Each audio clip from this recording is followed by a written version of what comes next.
Қызылорда облысының білім басқармасының Жалағаш ауданы бойынша білім бөлімінің нөмірі 19-шы санаториялық бөбекжай бақшасы коммуналдық мемлекеттік мекемесі мектеп жасына дейінгі бүлдіршіндерге тәрбиелеу мен оқыту үшін жайлы және қауіпсіз жағдайлар жасалған 90 орындық бөбекжай. Бөбекжай бақшамыз биылғы жылдан бастап балабақша театры жобасы бойынша жұмыс жасай бастады. Театр әр балаға қуаныш, ұмытылмас әсер сыйлайды. Оның көркемдік талғамын еліктеу мен қиялын дамытады. Әдетте адамның жеке басының қасиеттері 5 жасқа дейін қалыптасады екен. Сондықтан да баланың жан-жақты қалыптасу үшін мектеп жасына дейінгі бүлдіршіндердің бойына жақсы, жағымды қасиеттерді сіңіре білу керек. Бала әр нәрсеге құмар, қызыққыш, ол өзінің айналасында болып жатқан өзгерісті, тамаша құбылыстарды сезінуге тырысады.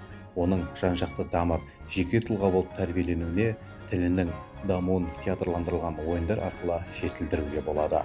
Ойын барысында ойын ситуациясына бейімделу алғашқыда жекелеген элементтерді, кейін рөлді толығымен ойнау арқылы баланың ой өрісі, қиялы дамиды. Рөлді ойнау арқылы өз кейіпкерін алдына елестетіп қана қоймай, бала оның әрекеттерін, сезімдерін сезінеді. Осындай эмоциялық күйлер баланы бұрын байқамаған өмір көріністеріне таң қалдырып, өз сезімін мимика, ым-ишара тағы басқа көріністер арқылы беруге үйретеді. Бөбекжай бақшамызда жыл бойы жоспарға сәйкес кіріктірілген іс-әрекеттер өтіледі. Жаңаша ойлау, жаңаша іс-әрекетті өткізу бүгінгі заман талабы. Мектепке дейінгі ұйымда жаңа форматтағы педагогке қойылатын жаңаша талап осы. Жаңа форматтағы педагог жаңа технологияны меңгерген, күнделікті біліктілігін арттыруға құмар, шығармашылығын толтырып отыратын, кез келген бәсекеге қабілетті, кәсіби мамандығын сүйетін, ізденімпаз, әдістемелік қырлары шексіз тұлға болу керек. Шығармашыл баланы жаңа форматтағы педагог тәрбиелейді. Қазіргі таңда бөбекжай бақшамызда 18 педагог жұмыс жасайды.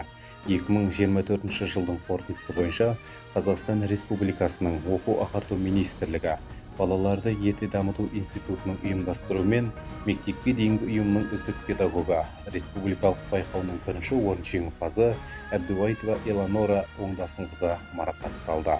Және ең үздік мектепке дейінгі ұйым номинациясымен нөмірі 19-шы санаториялық бөбекжай бақшасы үздік деп танылып, 1 миллион теңге көлемінде қаржылай сыйақы берілді.